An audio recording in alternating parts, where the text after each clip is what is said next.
Bienvenue chez la Doha. It's about everything. J'ai envie de faire la Wendy Williams.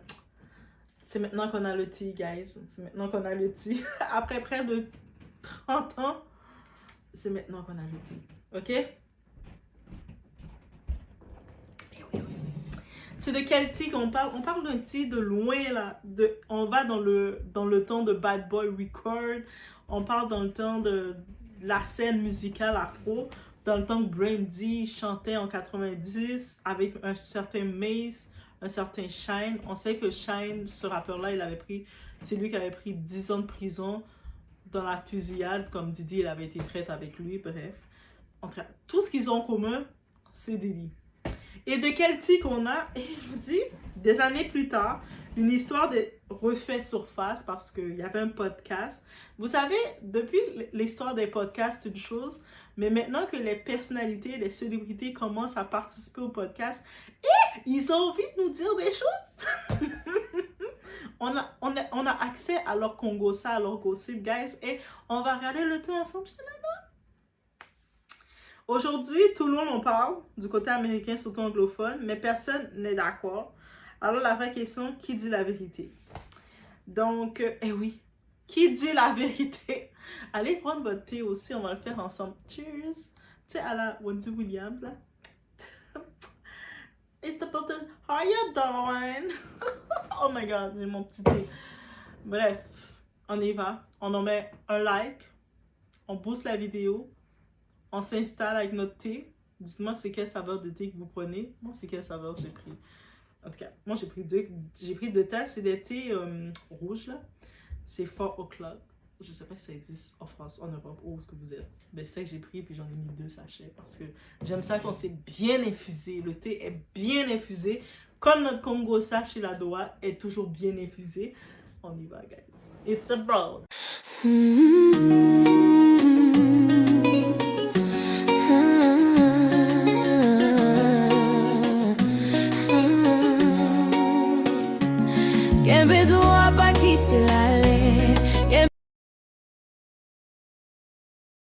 Actuellement, tout est parti d'une déclaration de Shine. Shine, c'est le rappeur de Belize.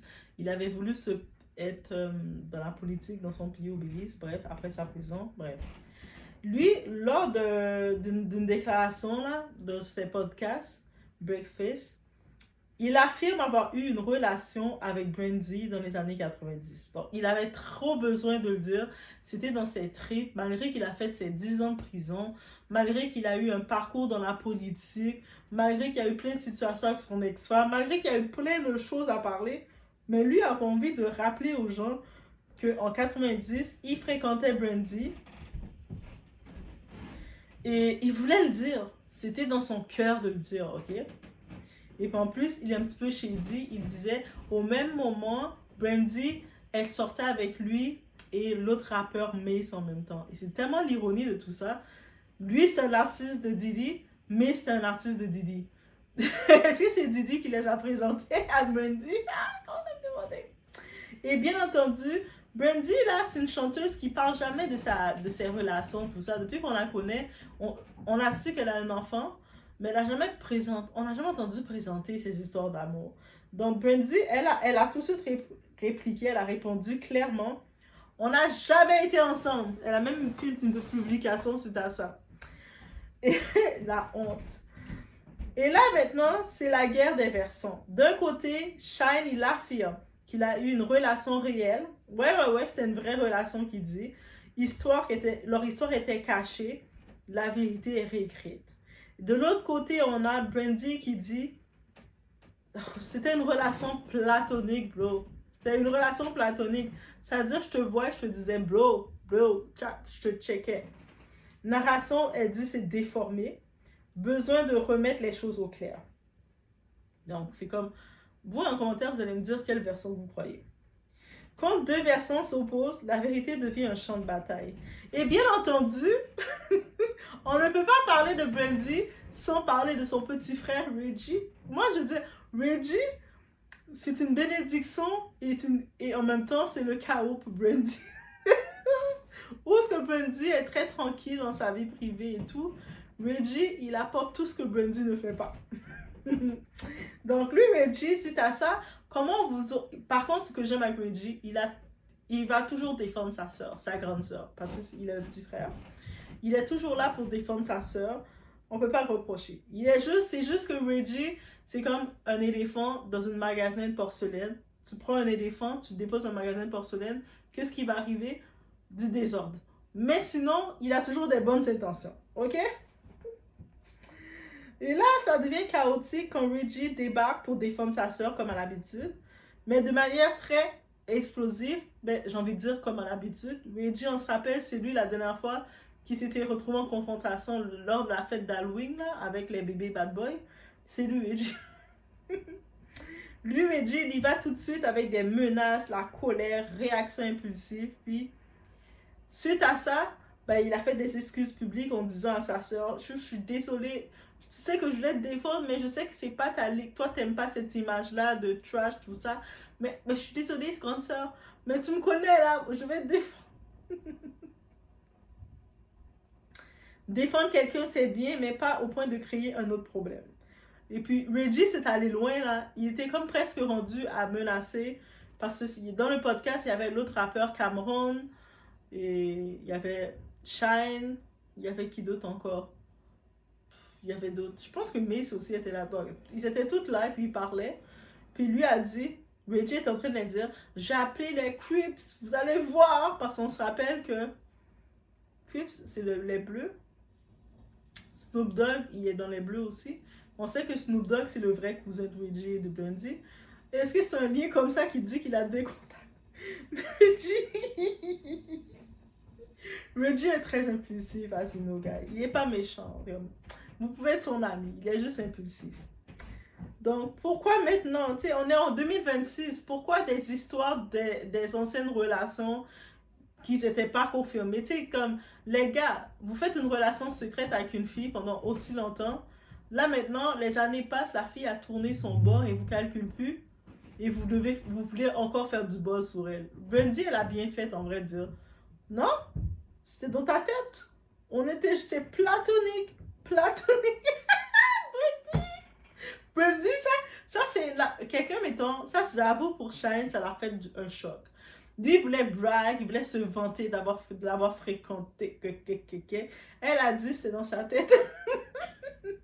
Il y a des ex, il faut dire ça. Quand il dit, on s'est fréquenté, tu dis non, jamais. Dans ta tête. Même si le gars insiste, toi tu dis non. Il a beau insister, on n'a pas d'enfant ensemble, on s'est jamais fréquenté. Aussi simple que ça. On n'a pas d'enfant ensemble? Non, on s'est jamais fréquenté. L'enfant, c'est la preuve qu'on s'est fréquenté. Il n'y a pas d'enfant, il n'y a pas eu d'enfant, il n'y a pas eu de fréquentation. C'est pas toutes les ex qu'on affiche, mesdames. Brandy, c'est ça qu'elle nous a appris. Donc, pourquoi une histoire vieille de plus de 20 ans revient en 2026? Parce qu'aujourd'hui, tout se monétise. À l'époque, c'était pas la mode, on faisait pas d'argent de monétiser des histoires, les podcasts.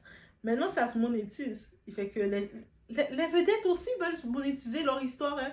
Vous pensez que c'est juste les blogueurs, c'est juste les doigts qui vont venir monétiser leur histoire? Eh, pardon. Même les souvenirs, même les relations passées.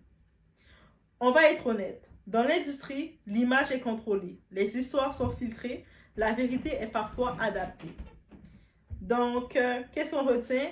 Chacun protège son image, chacun défend sa version, mais personne ne peut prouver entièrement. C'est ça le truc. Lui dit que oui, ils se sont fréquentés. Elle dit que non, jamais on s'est fréquentés. C'était mon blow. On faisait comme ça. Donc là, on se retrouve avec... C'est possible qu'ils ont eu une brève relation ensemble. Mais s'il n'a pas officialisé la fille, il n'a pas affiché, elle a le droit de dire que ça compte pas. Il y a beaucoup d'hommes aussi qui ne reconnaissent pas leur relation. Pourquoi les femmes, on peut dire on ne reconnaît pas notre relation? Moi, je dis, mesdames, tant que vous n'avez pas un enfant avec le type, vous avez le droit de blacklister certains ex. Certains ex, vous avez le droit de dire, mais t'as même pas un ex. On sait comme, mais on a eu un moment ensemble. Non. On a-tu un enfant ensemble? Non. Ok. Voilà. C'est Bundy qui m'a appris ça, guys. La question qui dérange, est-ce que c'est la vérité qui sort ou juste une stratégie pour rester pertinent? C'est possible dans les deux.